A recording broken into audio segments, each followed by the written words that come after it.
오늘의 말씀은 누가복음 15장 11절에서 13절 말씀입니다. 또 이르시되 어떤 사람에게 두 아들이 있는데 그 둘째가 아버지에게 말하되 아버지여 재산 중에서 내게 돌아올 분깃을 내게 주소서 하는지라. 아버지가 그 살림을 각각 나누어 주었더니 그 후 며칠이 안 되어 둘째 아들이 재물을 다 모아가지고 먼 나라에 가 거기서 허랑방탕하여 그 재산을 낭비하더니. 아멘. 광교 꿈의 교회에 오신 여러분들을 축복하고 환영합니다. 네, 찬양팀 감사드립니다. 저도 찬양을 하고 싶은데 제가 그 모든 노래를 트로트화시키는 그 특별한 재주가 있어갖고 그다음에 은혜의 기도 감사드립니다. 많이 기도해 주시기 바랍니다. 부족합니다. 저희가 코로나19로 2달 예배 거의 못 드렸는데 벌써 5월이 됐습니다. 산천이 아주 푸르릅니다. 산천이 푸른 것처럼 그 푸른 마음이 우리 가슴 속에 남아 있고, 그래서 여러분 가정이 푸르고 밝고 또 기쁨이 넘치기를 주님의 이름으로 축원드립니다. 요즘 종편에서 슬기로운 의사생활이라고 하는 것이 많은 사람들로부터 이렇게 사랑을 받고 있습니다. 동기생 5명의 의사들이 한 병원에서 모여서 의사됨의 그 진실됨을 보여주면서 아주 훈훈한 이야기를 펼쳐가고 있습니다. 사람들은 이렇게 말합니다. 야, 방송에서 보여주는 그런 의사가 도대체 어디 있느냐. 그건 방송용이지 그런 의사가 없다, 이렇게 이야기하는데, 한 평론가는 그렇게 인간미 넘치고 훈훈한 의사는 한 병원에서 다 찾을 수가 없지만 곳곳에 많이 흩어져 있고 정말 좋은 의사들이 많이 있다고 말을 합니다. 그렇죠. 우리 한국에는 정말 좋은 의사 선생님들 많이 있습니다. 코로나 사태 맞이해서 대구로 달려가서 헌신처럼 봉사한 많은 의사 선생님들이 있고요. 또 우리 광교 꿈의 교회 교인 의사 선생님들 훈훈하시고, 또 우리 광교 꿈의 교인들 자체가 훈훈한 인간미가 넘치는 그런 사람들인 줄 믿습니다. 5월은 가정의 달이고 광고대로 오늘은 어버이 주일입니다. 그래서 제가 가족의 그 훈훈한 이야기를 한번 해보려고 합니다. 설교에 앞서 그냥 제가 우리 자녀들에게 권고합니다. 그저 부모님께 순종하고 효도하시기 바랍니다. 여러분들도 때가 되면 다 부모가 됩니다. 여러분들이 부모님에게 순종하지 않고 부모님 사랑하지 않으면 여러분 자식들에게 대물림 받을 줄 믿습니다. 그러니까 자식들에게 사랑받으려고 하면 자녀 여러분 미리미리 부모님에게 순종하시기 바랍니다. 그래야지만 여러분들이 성숙한 인격을 지닌 자로서 이 땅에서 행복하게 살아갈 수가 있습니다. 부모님들에게도 말씀드리겠습니다. 자녀를 노엽게 하지 마시기 바랍니다. 특히 내 자녀라고 소유욕 갖고 자녀 마음대로 하지 마시기 바랍니다. 여러분들의 자녀들은 진짜 아버지는 하늘에 계신 아버지입니다. 여러분들은 대리 부모입니다. 그 점 기억하시고, 여러분들이 뜻 못 이루었다고 해서 자식들에게 강요해서 그 뜻을 이루도록 억압하지 마시기 바랍니다. 그 자식이 스스로 와서 판단할 것입니다. 그래야지만 그 자녀가 마음의 상처를 덜 갖고 이 땅에서 정말 하나님이 주신 이 땅에서 주체적으로 살아갈 수가 있습니다. 가족은 참 특수한 공동체입니다. 감정이라고 하는 것이 사랑과 그 비애가 그냥 극과 극을 치닫는 그런 공동체입니다. 가정 안에서 이렇게 화목하게 지내야지만 자녀들도 이렇게 또 화목해지고, 또 그래야지 또 세상이 밝아집니다. 또 그래야 또 교회도 밝아집니다. 예. 또 이 가족은 가족만의 이 비밀이 있습니다. 어느 누구에게도 말하지 못하는 비밀. 근데 이것이 외부에 표출됐을 때는 되게 안 좋은 일로 이렇게 표출됩니다. 가정을 행복하게 만들기 위해서는 자녀들도 슬기롭게 생활을 해야 되고, 부모님 또한 슬기롭게 행동을 해야 됩니다. 먼저 부모님들이 슬기롭게 행동하게 되면 자녀들이 그것을 배울 것입니다. 오늘 우리가 들려주신 하나님 말씀은 우리가 너무나 잘 알고 있는 이게 탕자의 비유라는 그 이야기입니다. 워낙 이 이야기가 유명해서 많은 소설가들은 이걸 갖고 소설의 주제를 삼기도 하고, 또 렘브란트 화가는 이 주제를 갖고 많은 작품을 그렸습니다. 어느 신학자는 이 비유가 가장 기독교적인 특징을 가진, 그러면서 복음의 본질을 말하고 있는 이야기라고 말합니다. 그렇습니다. 기독교가 다른 종교와 달리 하나님 아버지의 그 무한하신 사랑을 갖다가 이 비유는 잘 드러내고 있습니다. 저도 뭐 이런 점에서는 부인하지 않습니다.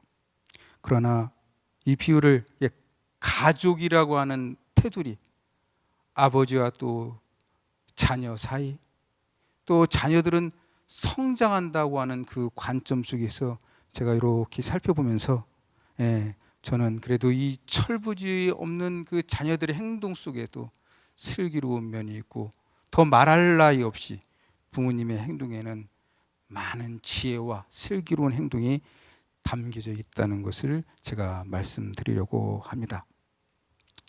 왜냐하면 가족 공동체에서는 너의 행위가 잘했다 잘못했다 이렇게 자꾸 윤리적인 판단 기준을 갖고 적용하게 되면은 가족 공동체는 사실 위기를 많이 합니다. 각자의 행동 속에서, 그 의미 속에서 지혜로운 면, 또 슬기로운 면, 또 좋은 점을 바라보고 찾아보려고 하면 많이 있습니다. 그렇게 바라볼 때 가족은 더욱더 평화롭고 행복해질 것이라고 생각이 듭니다. 이 비유는 아버지와 두 아들의 이야기는 총 4막으로 구성되어 있습니다. 제1막은 둘째 아들이 아버지로부터 상속을 요구하고 그래서 떠나는 것이 제1막이고, 제2막은 그 먼 나라에 떠난 아들의 생활이 제2막이고, 제3막은 돌아온 아들을 환대하는 것이, 그것이 제3막의 이야기고, 제4막은 마음이 상한 큰아들, 첫째 아들을 위로하는 것이, 아버지가 위로하는 것이 제3막이라고 할 수가 있습니다. 제1막입니다. 둘째 아들이 어느 날 갑자기 아버지한테 찾아와서 자기에게 돌아갈 유산의 몫을 달라고 합니다.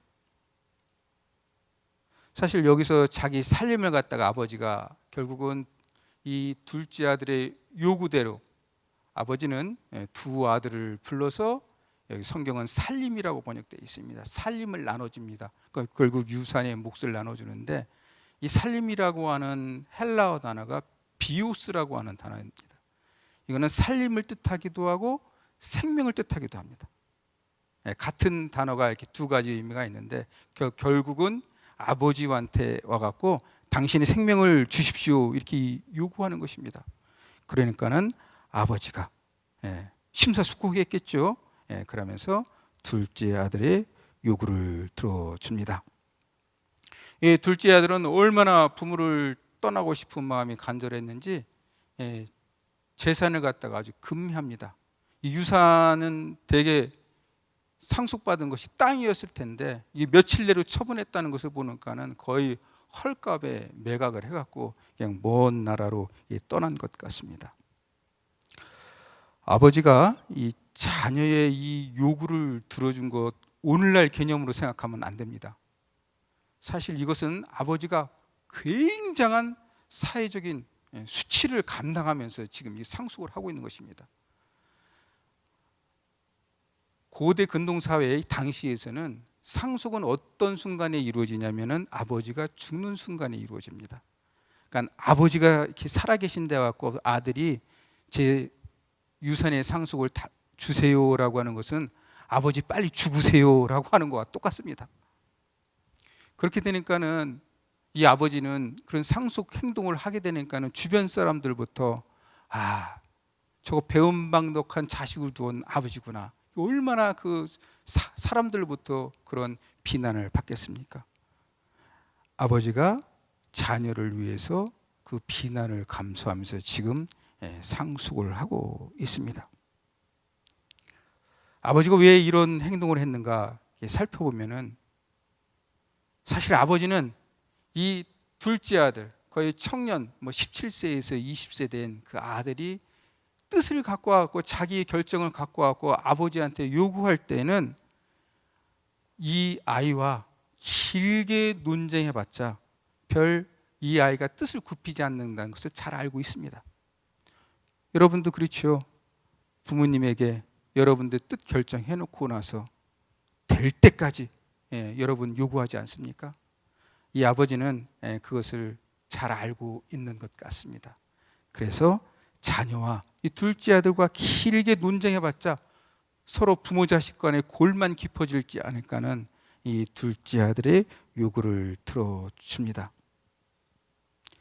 결국 이렇게 아버지가 결정한 것은 사실은 이 아버지는 이 자녀가 나를 통해서 낳지만은 하나님이 보내신 자녀라는 것을 알고 있는 것 같습니다. 그러니까 자녀를 소유하지 않으려고 한 것입니다. 자녀도 품 안의 자식이고 때가 되면 떠나야 된다는 것을 이 아버지가 알고 계셨기 때문에 그런 결정을 한 것 같습니다. 또 이 아버지가 슬기로운 행동을 한 것은 두 아들 다 불러놓고 상속을 했다는 것입니다. 만약에 둘째 아들이 요구했을 때 둘째 아들의 요구만 들어줬으면 나중에 이 두 형제 간에 상속 문제로 다시 싸움이 붙을 텐데 두 아들 모두에게 동시에 상속을 했다는 것입니다. 아버지는 이렇게 슬기롭게 사실은 가슴 아프지만은 둘째 아들의 요구에 응해 주었습니다. 그러면 이 철딱선이 없는 둘째 아들의 행동은 철딱선이 없는 것으로만 그치는 건가? 이 둘째 아들의 행동 속에서는 뭔가 그래도 우리가 살펴볼 좋은 점 없는가 살펴보니까 제가 곰곰이 생각해 보니까는 떠나기로 결심한 거는 제가 보기에는 잘한 것 같습니다. 아버지에게 지금 배은망덕한 행동을 해서 유산을 받지만은 그래서 떠나지만은 떠나라고 한 행위 자체는 그래도 이 아들이 옳은 결정이 아닌가 그렇게 생각을 해봅니다. 왜냐하면 어차피 인생은 홀로서기입니다. 자녀가 부모로부터 경제적으로 또 정서적으로 심리적으로 독립해야지만 그 자녀는 주체적으로 살아갈 수가 있습니다. 물론 그렇다고 해서 제 이 설교를 통해서 여기 중고등학교 다니는 초등학교 집 가출하라는 얘기 절대 아니에요. 여러분들은 여기 있는지 없는지 모르지만 여러분들은 부모 그늘에서 더 지금 배우고 해야 되고 청년이 되면은 여러분들은 스스로 독립해야 됩니다. 그런데 우리나라는 나이가 청년이 되게 되면 일정 기간 부모를 떠날 수밖에 없는 그런 기회가 주어집니다. 국가에서 불러드립니다. 군복무하라고. 그래서 훈련소에서 훈련받고 자대 배치 받으면서 생활이 얼마나 힘듭니까? 그래서 군인들 많은 경우가 군대 생활 힘들면서 부모 생각 많이 합니다. 그래서 이 청년들이 하여튼간 부모님 이야기, 어머니, 아버지의 이야기만 나오면 눈물이 흘리고 가슴이 뭉클해집니다. 그리고 내가 제대하고 돌아가면은 제가 반드시 부모님에게 효도할 거라고 이렇게 결심을 합니다. 근데 막상 제대하고 나면 한 달 만에 숲으로 돌아가죠. 또 다시 속 바글바글 쓰기죠. 여하튼 떠나는 긴 순례의 여행을 해야만 성숙할 수가 있습니다. 두 번째는 먼 나라로 떠난 둘째 아들의 이야기입니다. 둘째 아들이 먼 나라를 떠나서 무엇을 했는지 성경은 기록하지 않습니다. 그러니까 구체적으로 먼 나라가 어느 나라인지 말하고 있지 않습니다. 아마 유대 땅에서 먼 나라는 알렉산드리아, 애굽의 알렉산드리아였고 그거보다 조금 더 먼 대도시는 로마일 수가 있습니다. 아마 저는 추적해 본데 먼 나라라고 했으니까 로마가 아닐까 이렇게 생각을 해 봅니다. 아버지로부터 물려받은 재산을 가지고 이 청년이 한두 해가 아니라 여러 해 동안 했으니까 사업을 했을 수도 있고 했을 수도 있는데 여하튼 많은 돈을 갖다가 허랑방탕하게 사용했습니다. 형은 그가 창기와 놀아나는데 돈을 다 소진했다고 말하고 있습니다. 그러니까 유흥비로 오랫동안 사용한 거죠. 돈이 다 떨어졌습니다. 거기에 엎친 데 덮친 격으로 그날에 흉년이 찾아 들어왔습니다. 흉년이 찾아오니까 돈도 다 떨어지니까 이 둘째 아들을 도와줄 사람이 아무도 없어서 그날에 어느 사람에게 몸을 의탁해서 살아갑니다. 품꾼으로 변한 거죠. 그랬더니 그 주인이 이 청년을 갖다가 돼지 치는 곳에 보냅니다. 돼지를 치는데 사실 이 주인이 그렇게 되게 인색하고 아주 혹독한 주인 같아요. 더불어 사실 외국인 노동자니까는 함부로 대하는 거죠. 먹는 것도 적게 주고 일은 고되게 시키고 배고파 갖고 정말 허기전데 쥐엄나무 열매, 이 콩과 식물이거든요. 돼지들이나 먹고 또 물론 사람도 먹을 수 있다고 하는데 그것도 먹으려고 하는데 주는 사람이 없어서 허기진 배를 끌어안고 살아갑니다. 그런 가운데 이 청년이 고향에 계신 아버지를 생각하게 됩니다. 와, 우리 아버지 돌아가면 우리 아버지에게는 정말 그 종들도 많이 있고 풍요로운데 내가 아버지한테 돌아가야겠구나. 그렇게 결심을 하고 아버지에게로 돌아갑니다. 향락에 빠진 이 아들, 우리가 도덕적으로 비난할 수 있지만 이 향락에 빠진 아들도 이렇게 저희가 살펴보면은 슬기롭게 행동한 몇 가지 점을 찾아볼 수가 있습니다. 첫째는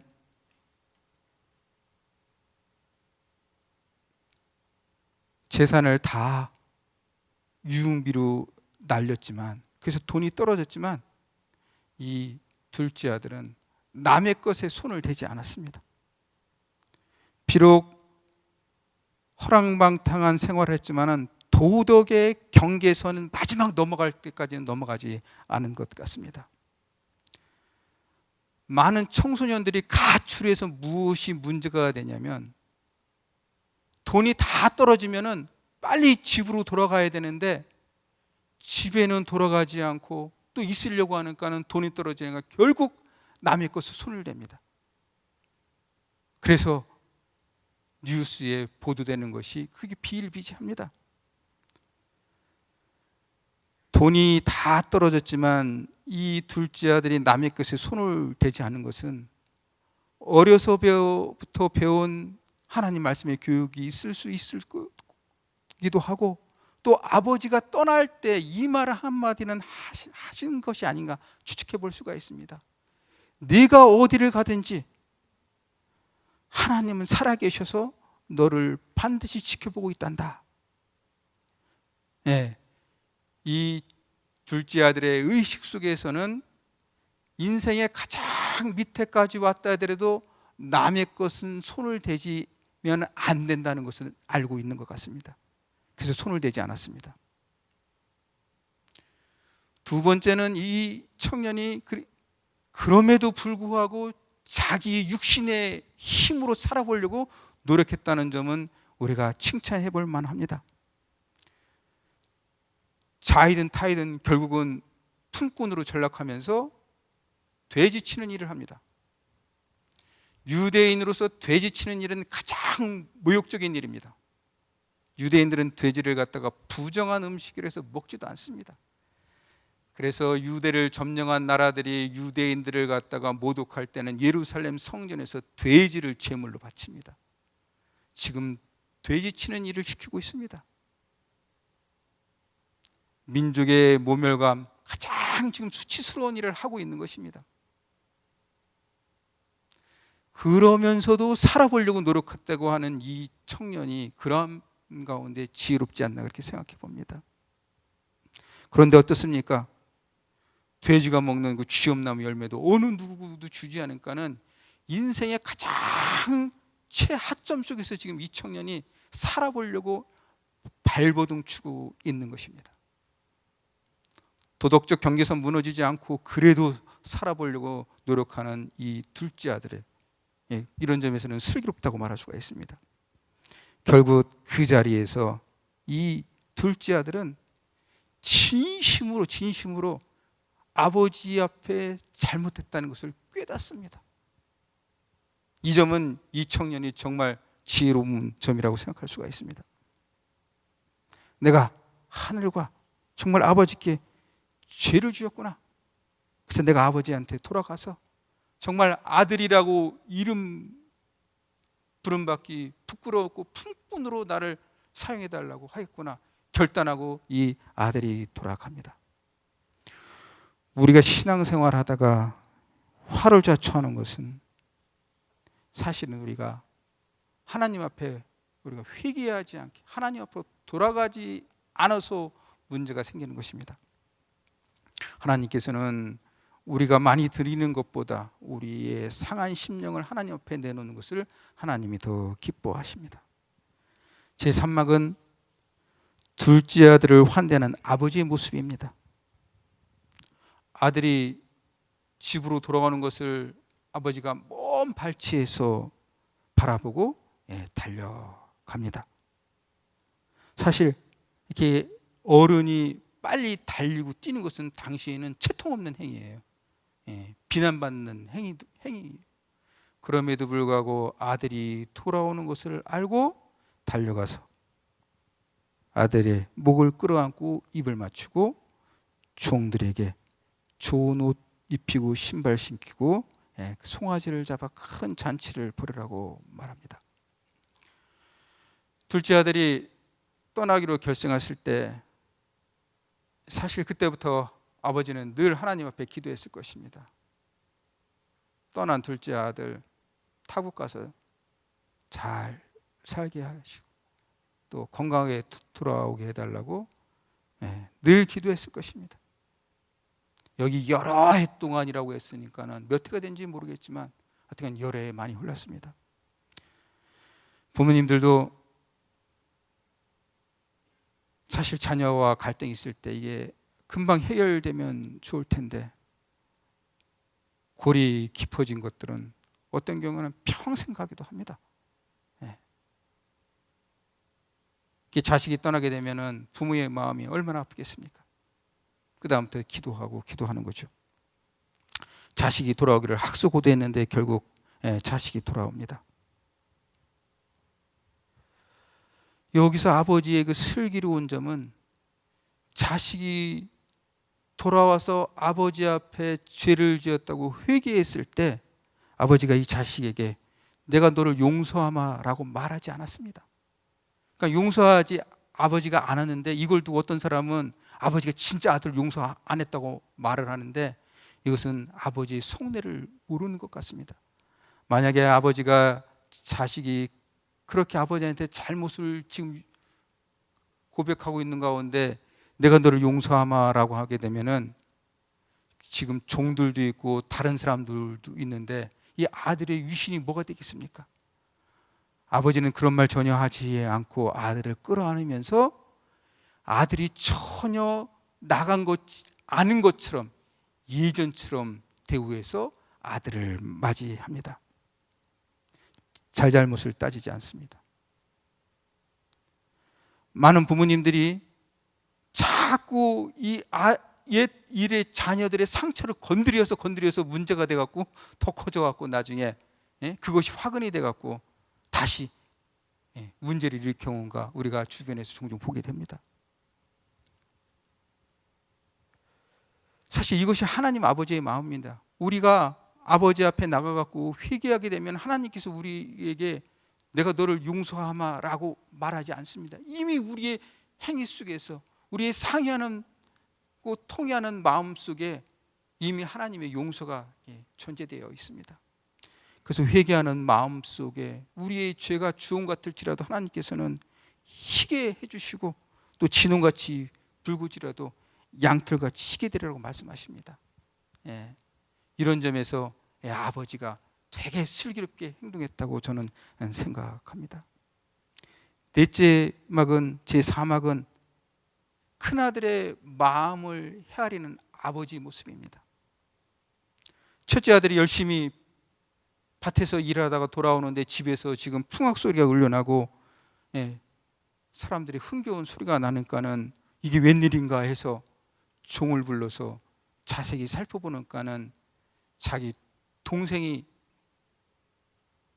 나갔다가 들어와서 지금 아버지가 잔치를 베푼다는 것을 갖다가 이야기를 듣습니다. 그러니까 이 큰아들이 삐졌습니다. 마음이 상했습니다. 그래서 아버지에게 항의하죠. 이렇게 아버지, 나는 여러 해 동안 아버지를 섬겼고 아버지의 명령을 어긴 일도 한 번도 없는데 나에게 염소 새끼 한 마리라도 줘서 내 친구들과 잔치를 별붓게 한 적이 있습니까? 그러면서 우리말 성경은 이렇게 표현되어 있습니다. 아버지의 살림을 창녀들과 함께 삼켜버린 이 아들이 돌아오매 살찐 송아지를 잡으셨나이까 이렇게 말하는데 우리말 번역은 사실 이거 좀 완곡하게 표현했는데 헬라어 본문을 직역을 하면 이렇습니다. 당신의 살림을 창녀들과 함께 삼켜버린 당신의 그 아들이 돌아오매 살찐 송아지를 잡으셨습니까? 지금 첫째 아들이 뿔이 나갖고 아버지를 갖다 아버지라고 안 부르는 거예요. 당신이라고 부르고 동생을 갖다가 동생이라고 부르지 않고 당신의 아들이라고 지금 이렇게 이름 부르면서 아버지한테 항의하는 것입니다. 일반 사람들은 이 큰아들의 이런 태도가 우리 옹졸한 기독교인의 모습이 아닌가 그렇게도 말하고 있습니다. 그럴지도 모르겠습니다.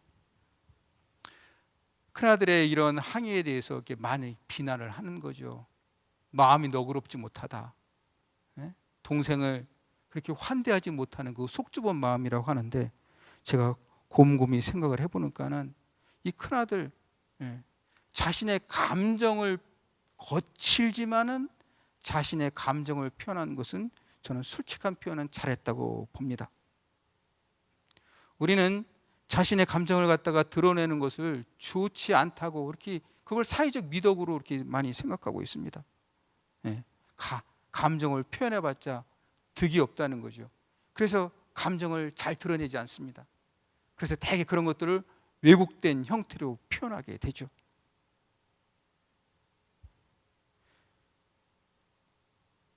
근데 부모 자식 간에도 감정이 솔직하게 되면은 왜곡되게 되면 이게 뒤틀리게 나타나는데 이러한 생각을 갖고 신앙생활을 하게 되면은 사실 대개 신앙도 피상적인 수준에 머물게 됩니다. 하나님 앞에 여러분 감정을 갖다가 솔직하게 내놓지 않게 되고 그냥 두리뭉실하게 되면 아버지가 다 알아해 주실 거라고 그렇게 생각하게 되면은 실질적으로 여러분의 신앙에 발전이 없습니다. 왜 여러분들이 하나님 아버지 앞에 감정을 솔직하게 토론하지 않습니까? 다른 한편으로 생각해 보면 그만큼 하나님을 신뢰하지 않는다는 것입니다. 여러분들의 감정을 갖다가 사람은 몰라도 하나님 앞에 솔직하게 토해 놓을 때 그때 하나님과의 관계도 가까워지고 또 사실 문제 있는 사람과의 관계도 가까워질 수가 있습니다. 왜냐하면 이미 하나님 앞에 그런 서운한 감정을 표출했기 때문에 그 서운한 사람 만나더라도 그래도 완화되게 표현할 수가 있습니다. 여러분 솔직히 한번 생각해 보시기 바랍니다.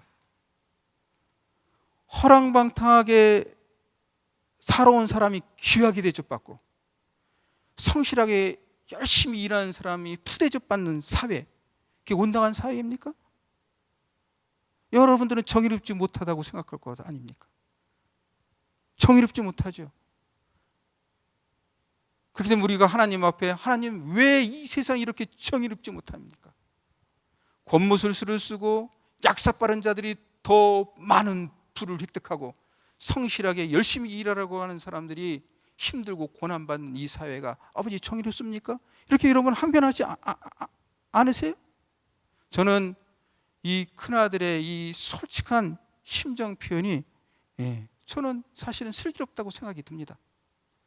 이 감정을 표현하니까는 이 아버지께서 이 큰아들의 상한 마음을 알고 큰아들의 마음을 또 잘 위로해 줍니다. 뭐라고 위로해 줍니까? 너는 나와 항상 늘 함께 있었다. 이 말은 다른 말로 이렇게 해석해 보면은 사실 내가 네 동생이 떠나가고 나서 내 마음이 늘 아팠는데 네가 옆에 있어 줌으로 말미암아 내가 위안받았다. 네가 있어서 내가 그동안 견뎌냈다. 참 고맙다.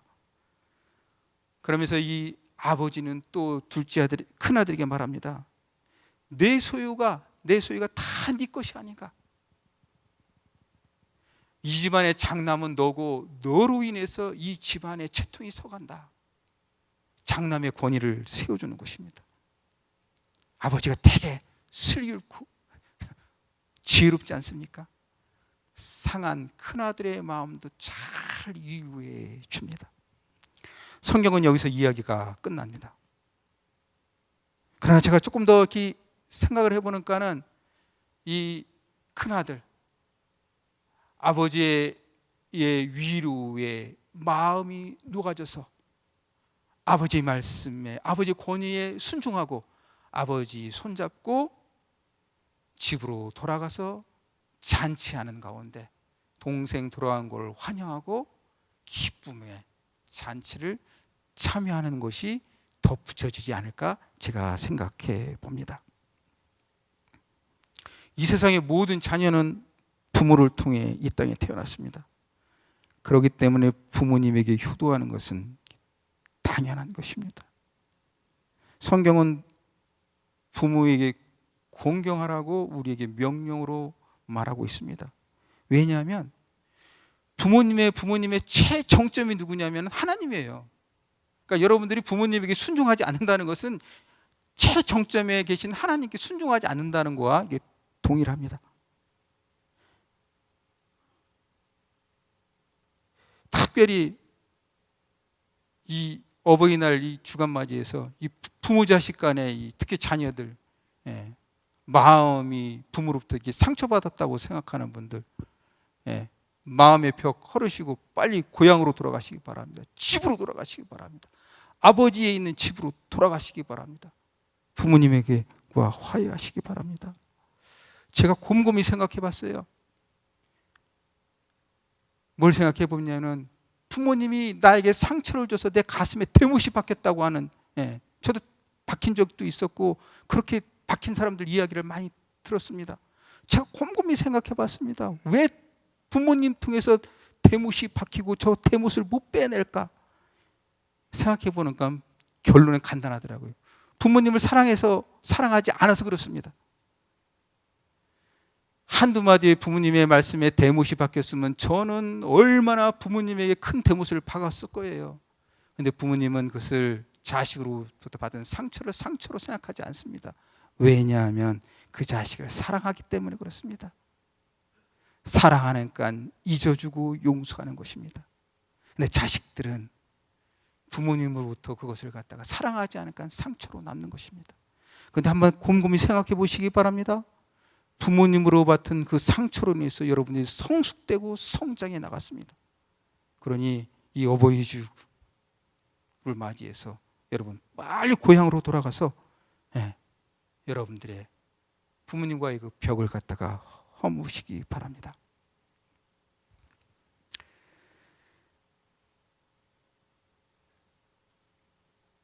가정의 달을 맞이해서 행복한 가정을 만들기 위해서는 자녀들이 슬기롭게 행동해야 됩니다. 어떻게 하는 것이 슬기로운 것은 각자가 삶의 처지에서 한번 생각해 보시기 바랍니다. 이 집 나간 둘째 아들처럼 빈털터리가 될지언정 도덕의 경계선을 넘지 않을 거라고 노력하는 것. 어떠한 힘들고 어려운 상황 속에서도 무언가를 지키려고 노력하는 것은 슬기로운 것 같습니다. 또한 부모님들도 지혜롭고 슬기롭게 행동해야 됩니다. 그래야지만 가정에 화평이 있습니다. 둘째 아들, 집 나간 아들도 중요하고 또 옆에서 늘 보좌했던 첫째 아들도 중요합니다. 다 소중합니다. 자녀들을 소중히 여기도록 하는 그 아버지의 지혜로운 마음, 그래야지만 가정이 행복합니다. 또 이 가정의 그 정중앙에는 하나님이 계셔야지만 가정의 화목과 또 하늘에서 주시는 놀라운 축복이 그 가정에 늘 있습니다. 부모님이 하나님 섬기기를 위해 본을 보이면 자녀는 당연히 잘 배우게 되어 있습니다. 5월 가정의 달을 맞이해서 하나님이 부어주시는 그 은총이 여러분 가정 위에 충만하기를 주님의 이름으로 축원드립니다. 기도하겠습니다. 길러주신 부모님의 은혜를 깊이 간직하는 믿음의 자녀들 되게 하옵소서. 또한 하나님께서 보내신 하나님의 자녀들을 사랑으로 보살펴는 부모가 되게 해 주시옵소서. 그래서 사랑하는 자녀들이 이 땅에서 하나님의 사랑을 듬뿍 누리며 하나님 나라의 귀한 일꾼으로 성장하게 하옵소서. 예수님의 이름으로 기도드립니다.